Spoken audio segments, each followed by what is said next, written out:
Welcome back to the Scaling Secrets podcast. Nick Araco Jr. is here. Now, Nick is a visionary and influential relational leader in the fields of finance, peer learning, talent development, and growth strategy. He's the founder and CEO of Achieve Next, which is a vibrant learning and development ecosystem that helps individuals, teams, and enterprises achieve their full potential by developing programs that help individuals and teams identify and advance critical relationships through processes, tools, and technology. And Nick is also the founder, CEO, and chairman of the board of the CFO Alliance, which is the leading peer network for finance leaders from emerging and mid-market enterprises that fosters peer benchmarking, best practice sharing, collaboration, exchange, and innovation. So we gave you a bunch of front-loaded background about Nick, so that way we know where he's coming from. Nick builds strong relationships. He has this relational leadership approach.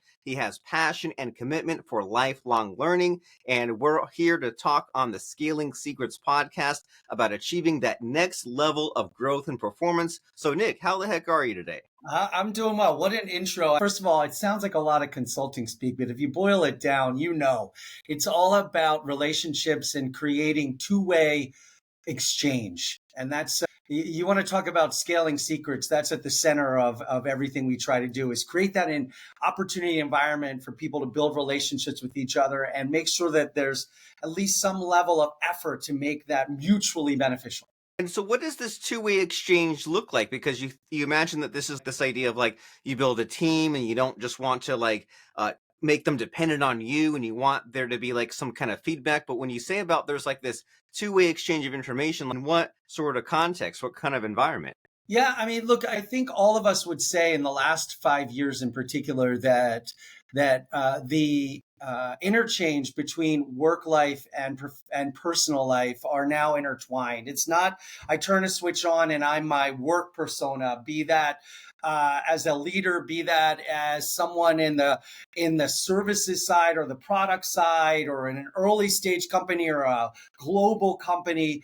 We can't deny the fact that we have married our intentions as it relates to our careers and our personal life goals and brought those together and intertwine those. And so when I think about relationships, it's about anybody that we come in contact with that we think, first of all, that we think we could add value to, given our own efforts, our own passion, our own competencies, our own desires and goals. And more importantly, then we see an opportunity too for the person to play a role in shaping what we do. So that could be, hey, I'm a manager and I'm a leader and I'm responsible for a team. Or it could be, I just joined a team. How do I assimilate and onboard and build great relationships? Or it could be the customers and clients we serve in our respective businesses. All of it has to be anchored on the idea and concept, and more importantly, foundation for relationships. And so do you have a fun story to jump into to hammer this point home for us? Yeah, I mean, I can tell you. So I have a weird background. I'm a lawyer by background, and I have an accounting background. And people would say, wow, he's been in professional services a lot of his life.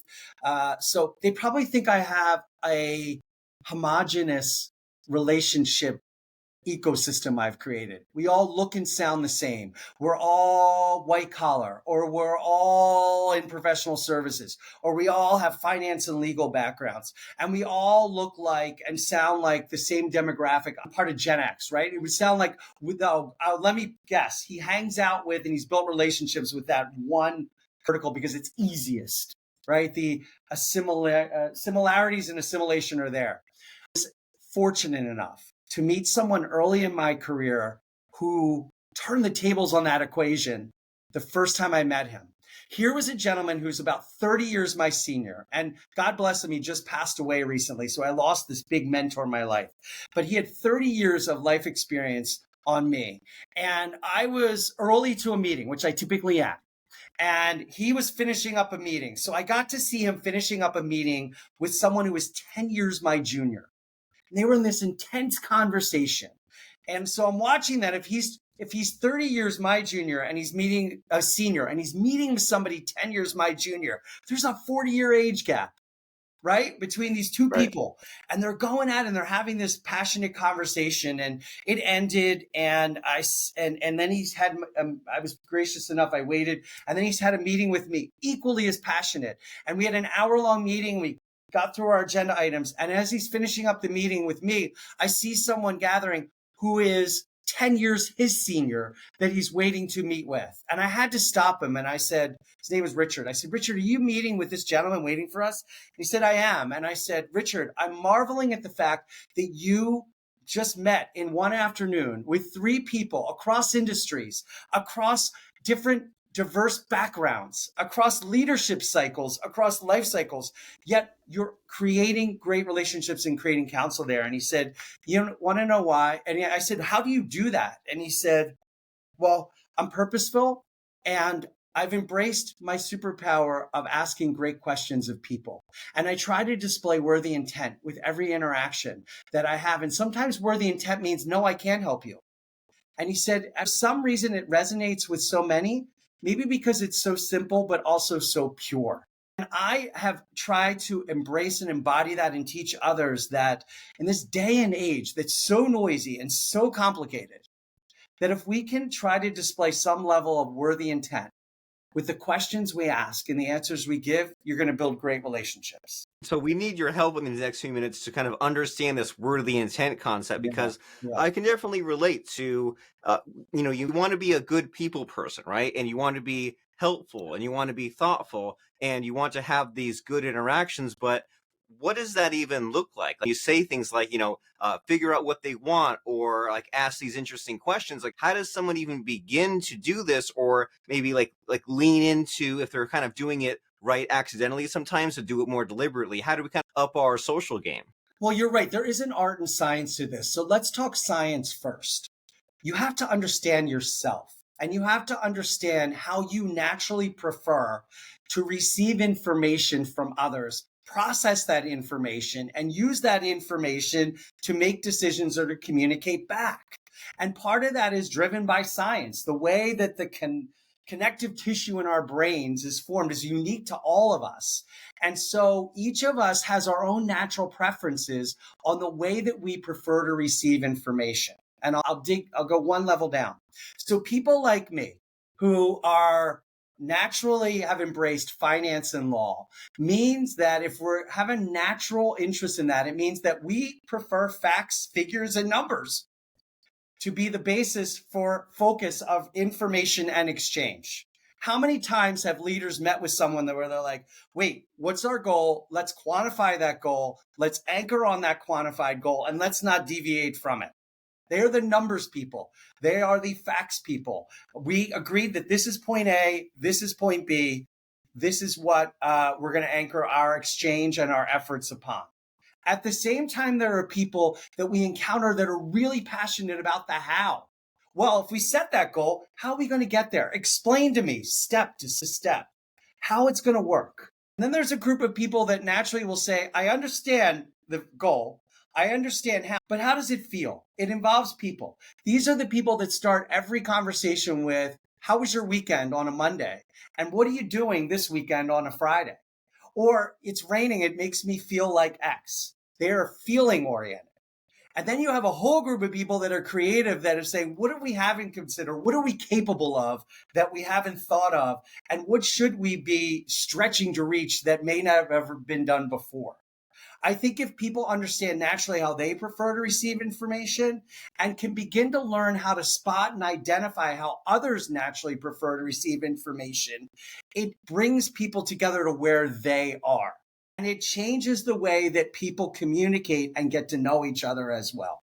Just to make sure I'm following you here, so you're saying that we all have a type, right? We all have our type, our way of processing information, and so what we need to do is know what is our processing type, and Yeah, then when we speak to someone else, know what their type is, and then figure out a way to kind of make that compatible. And so you mentioned like these 4 boxes, right? You yeah. mentioned that there's either someone is numbers based, or they are step by step based, or they're feeling based, or they're creativity based. Are these like the only 4 options, or are there more, or is it just keep it nice and simple? Look, I don't think also that you're not one of those. I think we all have natural interests, preferences, and abilities in those respective areas. Less than 1% of the world's population is wired for all four. Whole brained approach to communication, meaning the way they communicate in substance and form in this day and age marries to all four of those respective thinking preferences, which means that all we have to do is learn where our natural strength lie and our preference lies and where they don't, and work those muscles. So for me, I am facts, figures, numbers naturally. I'm going to want to know. We're meeting. We're going to talk for 30 minutes. We're going to want to punch this out with a series of questions and answers and engage a population of leaders who are scaling their businesses, right? I want to understand the who and the goal. The how is we're doing it via this medium.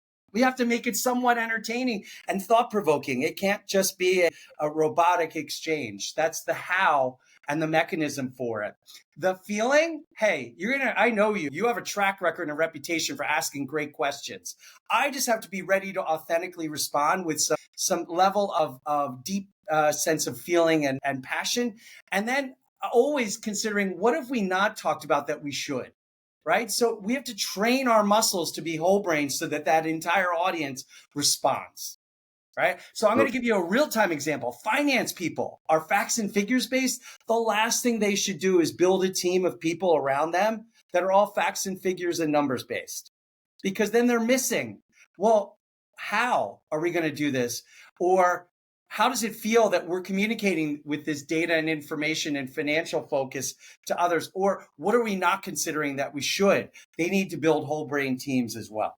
And it's stretching my brain a little bit just to think about some of these ideas, right? Because it's like you said, it's very rare that we're exercising all of the above. But like, you make me think about like as you're talking to me, how to step by step kind of is kind of my strength. But then that whole numbers idea, that's kind of where like the emotional, I don't know, sparks come from. That's what like is kind of the excitement for me. And so I'm kind of like balancing those two dualities. But it hurts my brain a little bit in a good way, because they say these things like you want to build diverse teams, but then also when we have this awareness, then it's like if you're getting all the information in a way that you're not used to, or likewise if you're communicating and you're just like, well, how could I be getting this point across better? Then it's like you have this little bit of flexibility. That way, like you said, if you're speaking to a feelings person, then you might emphasize that more, even though it doesn't really have as much value to you if it is not your strength. That's right. You have to meet people where they are in this day and age. I think we've learned that.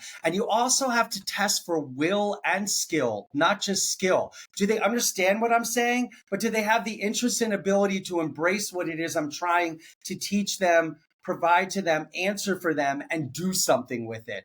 And that's where I think, this opportunity lies for us to think about it differently. And there's where I talk about not just the form of what we share in terms of information, but substance, right? The difference between spoken word versus typed word versus in person versus on screen versus Slack channel versus email, right? You have to consider all of these in the way that you're communicating in this day and age. And thankfully, we have the opportunity to hybrid workforce and the ability to have a connected world like never before. But it also forces us to think about, is the way and what I'm communicating, is it reaching the audience where they are in the method and means or form that they're most likely to embrace it with?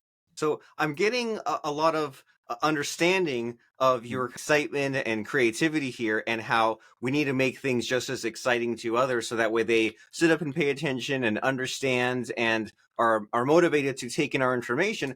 And I imagine that there are a lot of ways where this can go wrong. So do you have any guidance there, or any fun story there where it's easy enough to say like, hey, do this and have this understanding and have this approach, but what's really fun to talk about are the mistakes, the missteps. So what do you have as far as failure where this happens? Number one thing. So we're in Achieve Next. We're in the coaching, one-to-one coaching, training and development space. And we've been doing this for decades.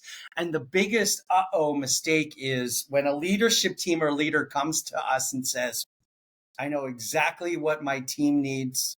I know what competency areas are most important to success for us as a team.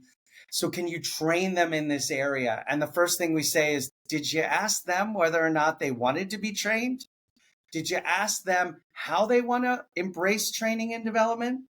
The biggest mistakes that are made in the uh-oh moments are not getting buy-in and not getting the other person to say, that's an area where I really do want to invest time, energy, and effort to get better, faster, smarter, or more competent in X. And this is the way that I want to receive it.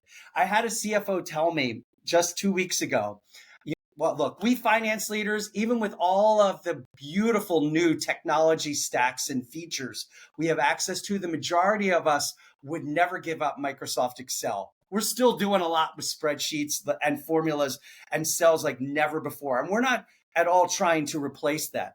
But we talked about, one of my finance leaders said, he really wanted to hone in on a specific area of competency development for my accounting team. And I said, hey, great. We have this learning management system, and I'm going to upload some courses you could take in Excel in your spare time. Now, number one, the term spare time doesn't exist anymore because everyone's greatest source of capital that they're protecting is their time in this day and age. And second, more importantly, the LMS was these canned videos that you hit play and they were going to multitask to. And thankfully, here's the aha moment. Thankfully, one of the young people on that CFO's team said, time out. If you'd like us to get better, faster, smarter at Excel, we're in that. I'm up for that. But I have someone I follow on TikTok who uploads these every day, and they are digestible, they're real, and they are authentic. And I use TikTok. I'd rather do it there. Can we do it there? And so the CFO was like, hey, let me check it out. And the CFO determined, keep the debate about TikTok out. It was where this person preferred to learn. And through a delivery model that married to the way that they like to receive information. Quick, digital and audio, video going with also screen movement and audio accompanied by it in 90 seconds or less bites. And so the CFO is like, man, that taught me something. It's not just, hey, I got the will piece down. Now it's how do I also get them to embrace the how we train and develop others. I love that buy-in is such an important part of it, right? That you Yeah. can't just say, hey, here's the videos, here's the software, figure this out. You have to like meet them where they're at. Meet So them that where way they're they at. will actually follow through and these things will actually stick. And so you've been through so much and you've created all these cool things. You made these teams work together. What are you currently working on? Like, what is your current sort of challenge, struggle, stretch? My stretch is that I was raised, and so many of us from the Gen X generation who are in leadership roles were put on career ladders and told that the next move is up, the next move is up. And you do what you need to do, and both effort, time, and relational capital will get you there. My biggest challenge is that ladders are gone. We live in a career lattice world, a series of interconnected side by side moves. And 2 years ago, this kind of earthquake came, and I was like, everything we're doing trying to upskill others is still built on this ladder system. We go from entry level to associate level to manager to director to C-suite, right? No matter what function you're in, we have to break that. And the greatest challenge and opportunity we have now is to break that mold and embrace that people should be able to make a series of interconnected moves in their career. Make it safe to fail if that move doesn't work. And I think about it like a rock climber, right? If you know anybody, if any of your listeners are rock climbers, they'll be the first to validate that nobody climbs straight up. It's a series of moves. And if they made a move and it didn't get them to where they are, they backtrack to where they were and try a different move. That's the world we live in now, from the intersection of our careers and our personal lives. And we should embrace that and make that more than just okay. We should make it the norm. And I think we also have an opportunity with automation and AI and others. Hey, maybe that's a way that these career moves and career lattice moves are more easily enabled and freer and don't require an explanation or an apology. When I decided early on in my career that I didn't want to practice law, I had to write a letter to my family and friends saying, I know I invested all this time and money, but I want to take these skills and do something different because it wasn't the norm. I think we should be embracing career lattice, regardless of whether or not you're at the earlier stage of your career or later stage. We should allow for and enable those interconnected series of moves. I love that. We're definitely playing by different rules now, and there are different approaches, and we need to have this understanding of not everyone's step by step is the same as your step by step. And so, since this is the Scaling Secrets podcast, it's always fun to hear about what you have to tell us about scaling a business and the problems and headaches that go with that. So, what is your scaling advice for us? Two things: surround yourself with people who understand where your greatest strengths, your superpower, your weaknesses and opportunities are, and surround yourself with people that complement those. Because I know when I founded my first company, I brought on a partner that is literally a 180 opposite of me. And the world said, I don't get it. And I said, you're not thinking about it the right way. The last thing I need is another clone of me.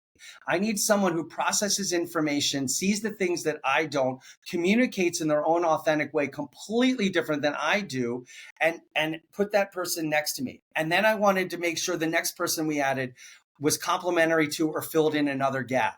We cannot just hire an image of ourselves and think that we just need more of that. We need more of what, which is what others bring to the table. So I use the same level of kind of selection that we recommend in training and development and hiring for our clients that we do here on ours. And that's what led us to the opportunity to scale.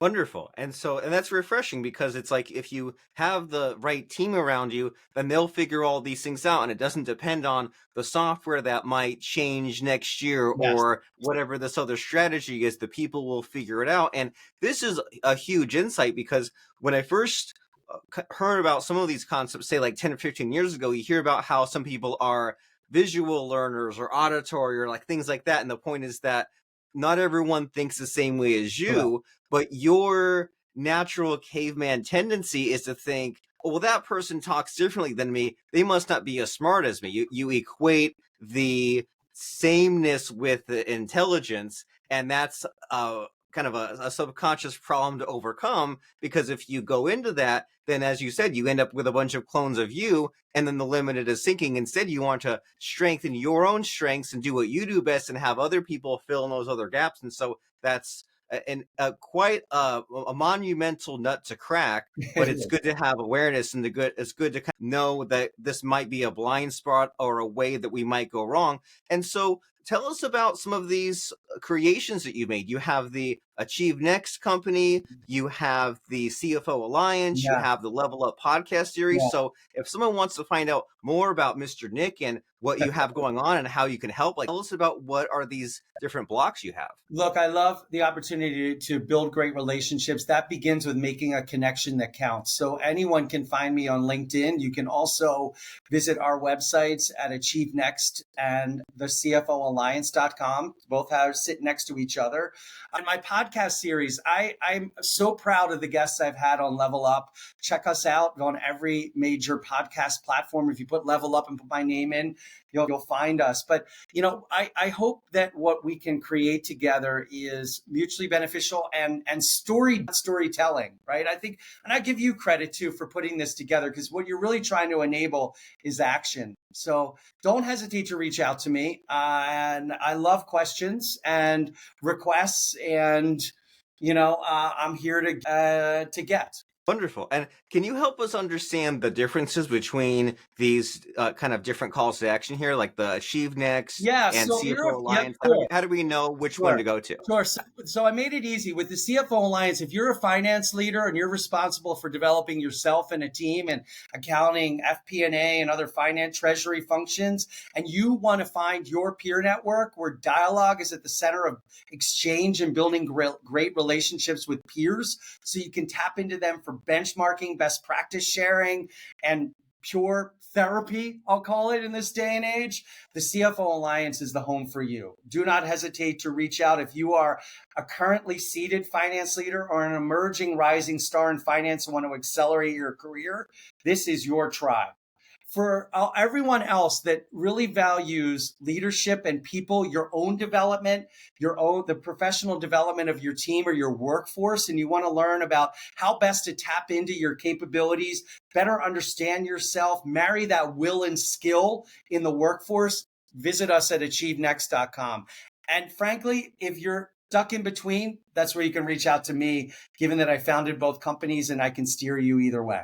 Wonderful. And how do we reach out? Is LinkedIn the preferred method, or email, or how do you, LinkedIn, since we're talking about the preferred way of communicating, what's yeah. your preferred way?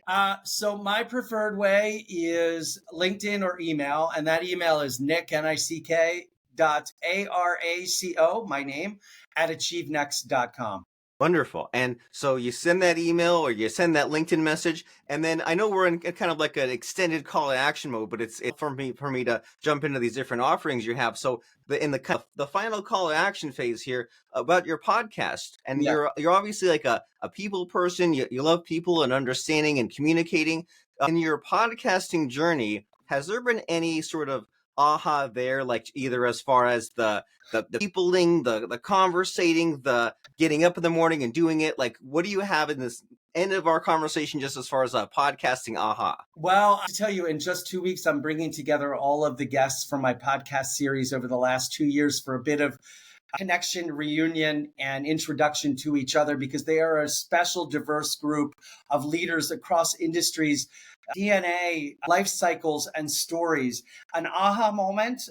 The president I hired to run Achieve Next was a podcast guest of Level Up. And Oh, so wow. I met a future leader for our company by interviewing him and getting him to tell his story to others via our podcast series. You never know who you're going to meet, and it's going to spark for you and others. And I knew after just a 30-minute interview like this person was special, and I wanted him to be a part of what we were creating.